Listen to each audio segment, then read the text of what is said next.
Hello guys, my name is Benson St. Louis.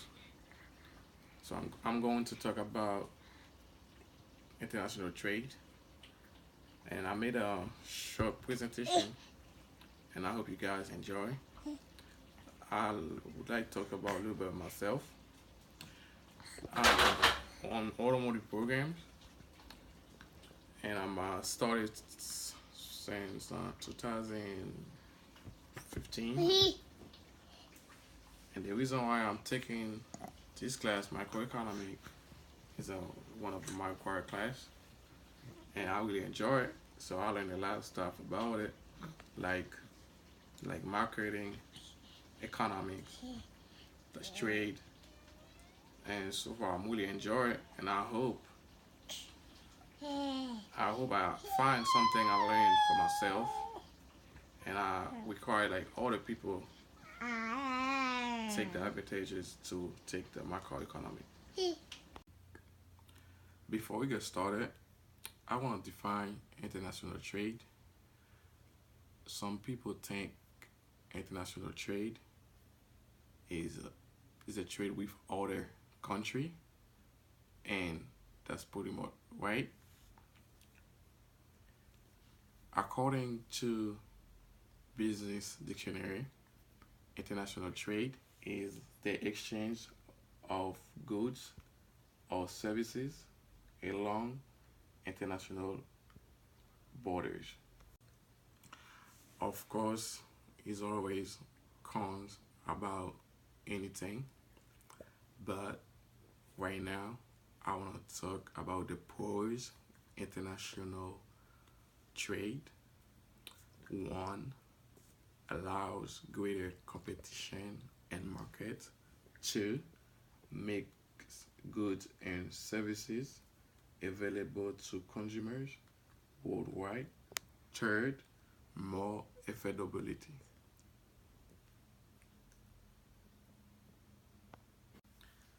I want to step away from my PowerPoint. I want to tell you guys about my opinion. I think international trade is trading with someone in another country. And to add on my police, I want to say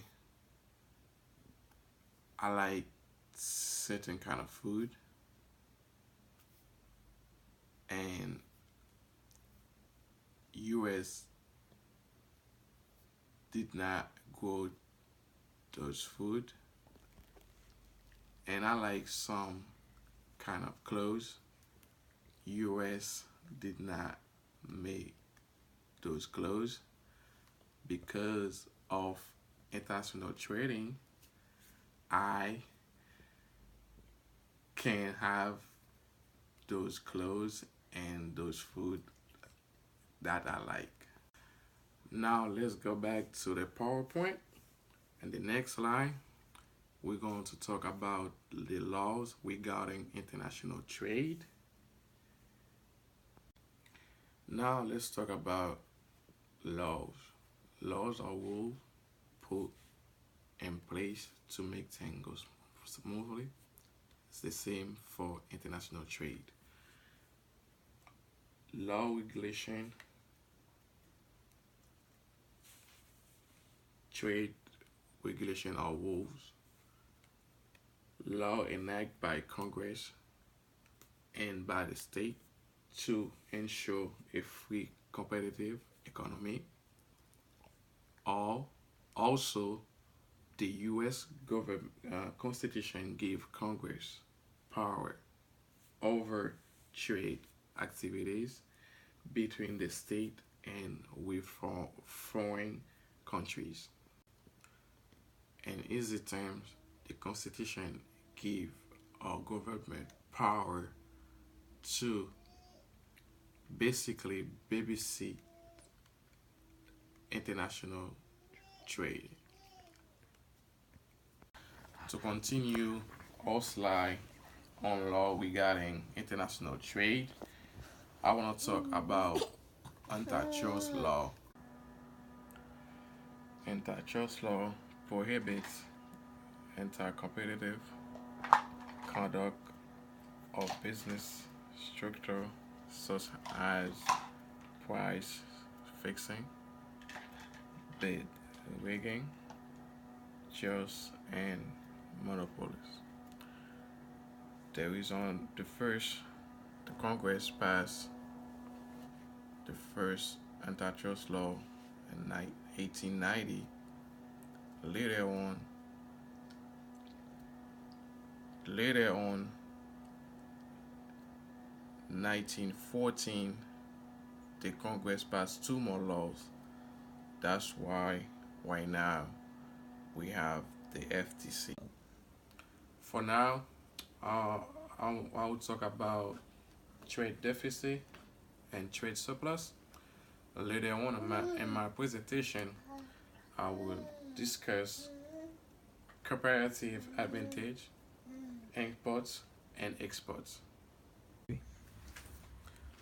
I want to define trade deficit. Trade deficit is the value of imports of goods and services exceeds value of export. Uh, there's a there are two different countries. Country A, country B. Country A bought 1 million. Country B bought for 2 million. The difference is trade deficit because both did not buy for the same amount of money. Country A has a deficit of 1 million. Country B has a surplus of 1 million. To define trade surplus is value of export exceed value of imports.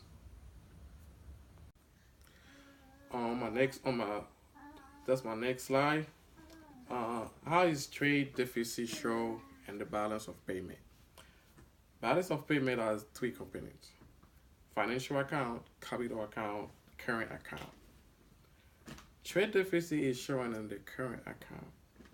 If countries show current account deficit, it has trade deficit. Is it trade deficit good or bad for US and why? Initially, not a bad thing. There's a good part about trade deficit in US. First, raise countries' standard of living. For example, US give you a lot of opportunities. Like we have clear, good water, good food, so I don't have to worry about people gonna poison my food. We have good school, good hospital. If I'm sick, I can go to my doctor easily. And there's a lot of place you can go. You don't have to worry about nothing bad gonna happen to you. Like you have a nice house to live. You have like you can go to movie anytime you want. And second, access of wide variety of goods services. There's nothing to read. There's a lot of food I eat, but US doesn't grow them, but they trade it from other country. Like I like pineapple, I love avocado.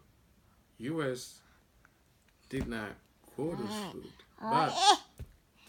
but since they trade it from other country, I can't eat a lot of it. So on anything, there's a bad thing and there's a good thing. So now the bad thing is a long one create job outsourcing. Why? Because China, Mexico, and some Caribbean country, they take a lot of job from us.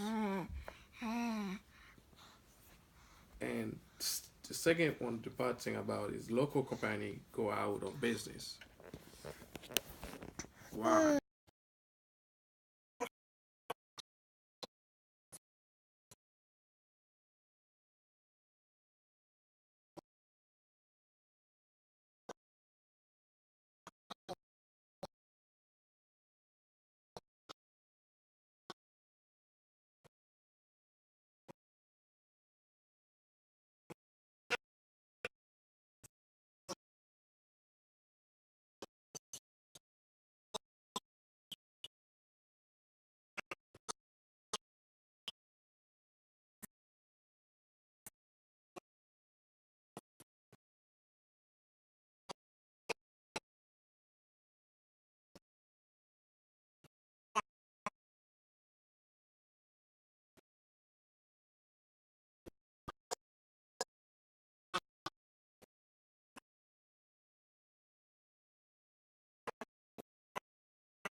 According to Zhao, a country's comparative advantage in producing manufactured goods increases with the level efficiencies in the labor market.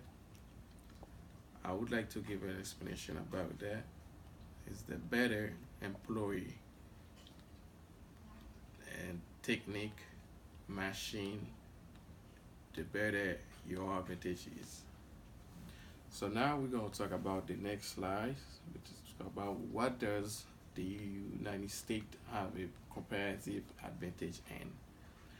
The US, what does the United States have a comparative advantage in? Like US have comparative advantage in industrial machine, petroleum products, pharmaceutical preparation.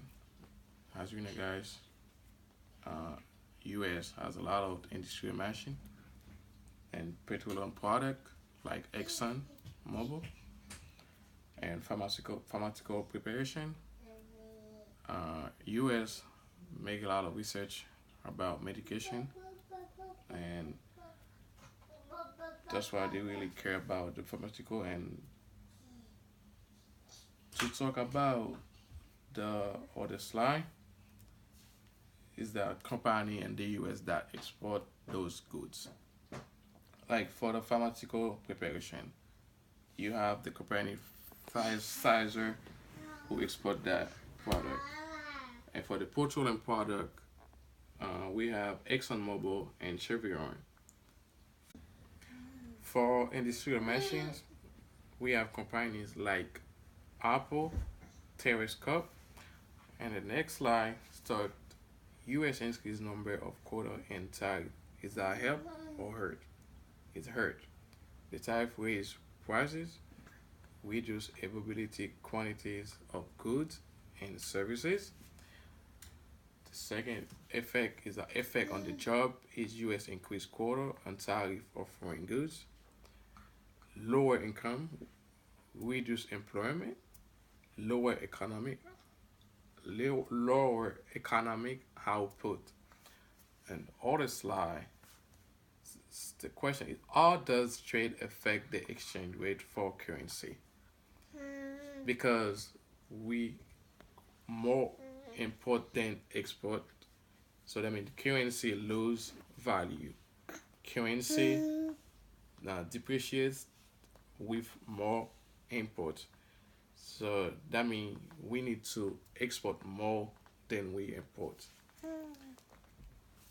So the development of cryptocurrency facilitate of hinder international trade, and why? The reason why lack of exchange. Wait. To talk about my next slide is that the development of cryptocurrency facilitate or hinder international trade, and why? I think it's facilitate because the lack of exchange rate, fast money movement, secure payment, lower taxes, detailed record. So I will give you little more detail about each one. Lack of exchange rate. So I don't have to. I think like if I send money to Europe, my money rate is gonna be the same. So I don't have to worry about like if I send $1 and then the rate gonna be higher.